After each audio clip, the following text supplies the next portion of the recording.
साथियों, इस क्लास में हम डिस्कस करेंगे on discarding indexation for long term capital gain. तो आज के द हिंदू न्यूज़पेपर में आपने देखा होगा, इस पे एक आर्टिकल पब्लिश हुआ था। तो देखिए, इस क्लास में हम समझेंगे सबसे पहले इंडेक्सेशन मेथड क्या है, जिसको कि हम इस्तेमाल करते थे to calculate long term capital gain. ठीक है, तो ये दो चीज़ें हैं। ठीक है, तो अब देखो, सबसे पहले ना हम ये समझें कि ये कैपिटल गेन होता क्या है।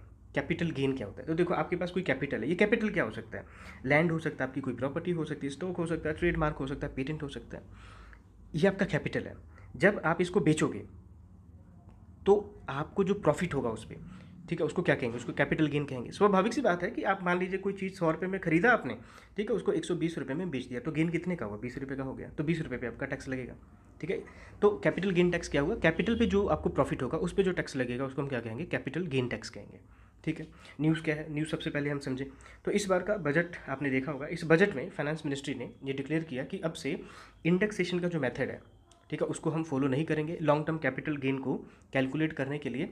और इसको ख़त्म करके अब सीधा डायरेक्ट 12.5% का टैक्स जो है वो इम्पोज किया जाएगा किस पे? लॉन्ग टर्म कैपिटल गेन पे। ठीक है, ये मतलब कहानी है। पहले टैक्स इतना लगता था, पहले 20% लगता था। अब ये कहानी है क्या? देखिए, इसको ना पहले 1 मिनट में आपको समझा देता हूँ, फिर इसको हम एक एग्जाम्पल के थ्रू देखेंगे। देखिए, जैसे मान लीजिए कि आपने कोई चीज़ 20 साल पहले 10 लाख की खरीदी। ठीक है, 20 साल के बाद आज के टाइम में मान लीजिए कि आपने इसको 50 लाख में बेचना है। ठीक है, इसकी वैल्यू जो है 50 लाख रुपए हो चुकी है। अब सिंपली अगर हम कैपिटल गेन देखें तो हम कैपिटल गेन की डेफिनेशन देखते हैं, profit earn through the sale of land, property, stock, trademark, patent. मतलब जो आप कैपिटल बेचने के बाद जो आपको प्रॉफिट होता है उस पर टैक्स लगेगा, उसको हम कैपिटल गेन टैक्स कहेंगे। तो 10 लाख का आपने खरीदा था, 50 का बेच रहे हो, तो सीधा सीधा हमें नजर आ रहा है कि 40 लाख का प्रॉफिट हुआ है, तो 40 लाख पे टैक्स लग जाएगा। ठीक है, ये डेफिनेशन यही कहती है। और पर इसमें एक नुकसान है। इसमें नुकसान क्या है कि ये 10 से 50 लाख रुपए जो हुआ है, उस समय 10 लाख की वैल्यू, उस समय 10 लाख की जो वैल्यू थी, वो ऐसा बिल्कुल हो सकता है कि आज के 50 लाख के बराबर हो। ऐसा हो सकता है बिल्कुल।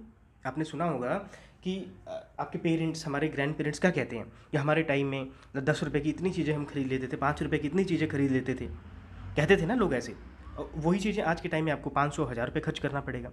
क्यों? ऐसा क्यों होता है? Due to influence of inflation के चलते, क्योंकि with the passage of time सभी चीज़ों के प्राइसेज जो वो बढ़ ही जाते हैं। तो अगर आपने 10 लाख की कोई चीज़ खरीदी थी, तो आज के टाइम में अगर उसकी वैल्यू 50 लाख है, तो स्वाभाविक सी बात है कि इस पर बहुत सारे फैक्टर्स जो हैं अपना रोल प्ले कर रहे हैं। उसमें से एक फैक्टर है इन्फ्लेशन। तो अब सीधा सीधा हम ये कहें कि 10 लाख की चीज़ खरीदी, 50 में बेची, ठीक है, और इस पर प्रॉफिट सीधा सीधा 40 लाख आपको देखने को मिल रहा है, तो 40 लाख पे टैक्स लगा देना चाहिए। ये बहुत हद तक सही नहीं है, क्योंकि फिर हमने इन्फ्लेशन को काउंट ही नहीं किया। तो जब आप इन्फ्लेशन के साथ एडजस्ट करके रियल प्रॉफिट जब आप निकालते हो, उस पर जो टैक्स लगता था उसको हम क्या कहते थे? कि इस पूरे प्रोसेस को इंडेक्सेशन कॉन्सेप्ट कहते थे। ठीक है, इन्फ्लेशन को एडजस्ट करके जो आपके पास टैक्सेबल इनकम निकल के आती थी, टैक्सेबल प्रॉफिट जो निकल के आता था, उस पर जो टैक्स लगता था, इस पूरे कॉन्सेप्ट को हम क्या कहते थे? इंडेक्सेशन कहते थे। ठीक है, तो उस अब देखो, वो कॉन्सेप्ट अच्छा था। ठीक है, लेकिन इस बार के बजट में क्या इन्होंने बोला कि अब ये इंडेक्सेशन को हम नहीं देखेंगे, मतलब इन्फ्लेशन को एडजस्ट नहीं करेंगे। सीधा सीधा क्या है कि 10 लाख की चीज़ आपने खरीदी थी, कभी 50 की बेच रहे हो, सीधा सीधा आपको 40 लाख का बेनिफिट हो रहा है। ठीक है, तो 40 लाख पे अब सीधा सीधा आपको टैक्स लगेगा। तो ये कहानी है सारी। ठीक है, अब इसको एग्जाम्पल के थ्रू थोड़ा हम समझते हैं, एक कुछ नंबर्स लेके हम समझते हैं कि इसका बेनिफिट होगा कि नुकसान होगा। चलिए, सबसे पहले एग्जाम्पल कैसे कंसिडर करें। मान लीजिए कि किसी पर्सन ने 10 लाख रुपए का एक घर खरीदा। ठीक है, 2001 में एक घर खरीदा। आज के टाइम में 2024 में उसकी जो वैल्यू है वो 75 लाख रुपए हो चुकी है। ठीक है, तो हमें ऐसा लग रहा है कि 65 लाख रुपीज़ का उसको बेनिफिट हो रहा है। लेकिन जैसे मैंने आपको पहले बताया, इसमें इन्फ्लेशन भी तो है। तो इन्फ्लेशन को कैसे हम कैलकुलेट करें? तो इन्फ्लेशन को कैलकुलेट करने के लिए, इन्फ्लेशन के साथ इसको एडजस्ट करने के लिए हम कॉस्ट इन्फ्लेशन इंडेक्स देखते हैं। तो कॉस्ट इन्फ्लेशन इंडेक्स से हमें साथियों पता चलता है कि किसी चीज़ की जो प्राइसेस बढ़े हैं उसमें इन्फ्लेशन का कितना रोल है, इन्फ्लेशन के चलते उसकी प्राइसेस में कितना इंक्रीमेंट आपको देखने को मिला है। ठीक है, तो ये इंटरनेट से आपको ईजिली ये डिटेल मिल जाएगा किस साल के लिए कॉस्ट इन्फ्लेशन इंडेक्स जो है वो कितना होता है। ठीक है, तो क्योंकि हमारे एग्जाम्पल में हमने 2001 को कंसीडर करना है, जो फाइनेंशियल ईयर 2001-2 है उसको कंसीडर करना है, और जो हमारा फाइनेंशियल ईयर 2024-25 है उसको कंसीडर करना है, मतलब आज का जो टाइम पीरियड है। ठीक है, तो अगर आप डेटा इंटरनेट से इजीली अवेलेबल है, अगर आप 2001-2 का फाइनेंशियल ईयर चेक करोगे तो उसके लिए कॉस्ट इन्फ्लेशन इंडेक्स जो था वो 100 था। आज के टाइम में ये नंबर बढ़ के हो चुका है 363। ठीक है, चलिए, तो कॉस्ट इन्फ्लेशन इंडेक्स का इस्तेमाल करके हम इंडेक्सेशन जो था उसको हम कंप्यूट करते थे। तो इंडेक्सेशन बेसिकली क्या है? तो इंडेक्सेशन एक ऐसा कॉन्सेप्ट है जिससे आपकी रियल गेन कितनी हुई है, रियल गेन कितनी हुई है, ठीक है, उसके बारे में हमें पता चलता है। रियल गेन कितनी हुई है उसके बारे में हमें पता चलता है। रियल गेन क्या होता है? जब आप इन्फ्लेशन के साथ किसी चीज़ के प्राइसेस को एडजस्ट कर देते हो, ठीक है, इन्फ्लेशन के साथ एडजस्ट करके जो आपके पास नंबर आता है उसको हम रियल गेन कहते हैं, ठीक है। तो अब ये इंडेक्सेशन का इस्तेमाल करके, ठीक है, हम टैक्स को कैसे कैलकुलेट करते थे, गेन को हम कैसे कैलकुलेट करते थे, चलिए इसमें नज़र डालते हैं। देखो, तो ये जो कॉस्ट इन्फ्लेशन इंडेक्स है, कॉस्ट इन्फ्लेशन इंडेक्स जो है, इसके लिए फॉर्मूला क्या है? तो जिस साल में सेल परचेस हो रहा है उस साल का कॉस्ट इन्फ्लेशन इंडेक्स कितना है। जैसे हमारे केस में 2024 का अगर हम एग्जांपल देखें तो 363 है। इसको हमने डिवाइड करना है बेस ईयर के साथ में, कि जब आपने वो चीज़ खरीदी थी तब उसकी वैल्यू कितनी थी। तो हमारे केस में जो बेस है वो कितना है? 2001 है, और तब इसकी वैल्यू कितनी थी? 100 थी, ठीक है। इसको हमने डिवाइड कर देना है, ठीक है।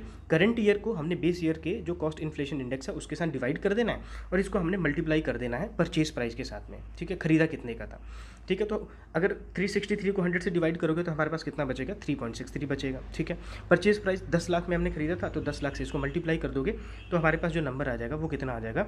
36.3 लाख आ जाएगा, ठीक है।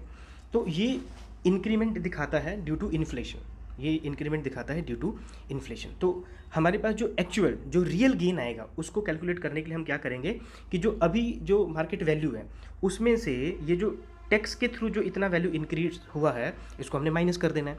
तो 75 लाख जो कि आज की वैल्यू है उसमें से 36.3 लाख अगर हम माइनस करें तो हमारे पास साथियों कितना बचेगा? 38.7%, ठीक है। ये रियल गेन है, इस पे टैक्स अब लगेगा, ठीक है। तो पहले का जो प्रोविजन था कि ऐसे टैक्सेबल इनकम पे 20% टैक्स लगता था, ठीक है। तो 20% टैक्स के हिसाब से देखो 38.7 लाख है, इसका 20% टैक्स लगेगा, तो ये 20, ठीक है, 20%, तो 20 डिवाइडेड बाय 100। तो इसको जब हम सॉल्व करते हैं तो साथियों हमारे पास आता है 7.74 लाख रुपीज़, ठीक है। तो इस हिसाब से पहले जो टैक्स था आपको कितना देना पड़ता था? 7.74 लाख रुपीज़। अभी जो ये सिस्टम चेंज किया है, अब इंडेक्सेशन ये इन्फ्लेशन को एडजस्ट नहीं करेंगे, ठीक है। सीधा सीधा जो प्रॉफिट आपको दिख रहा है उस पर टैक्स लगेगा। तो 10 लाख का आपने खरीदा था, 75 आज के टाइम में वैल्यू है, प्रॉफिट सीधा सीधा आपका कितना हो रहा है? 65%, 65 लाख रुपीज़ आपका बेनिफिट हो रहा है, प्रॉफिट यहाँ पे दिख रहा है। अब इस पे कितना टैक्स लगेगा? अभी जो बजट में जो टैक्स इंट्रोड्यूस किया है 12.5%, तो 65 लाख का अगर हम 12.5% देखें तो ये साथियों निकल के आता है 8.1 लाख रुपीज़।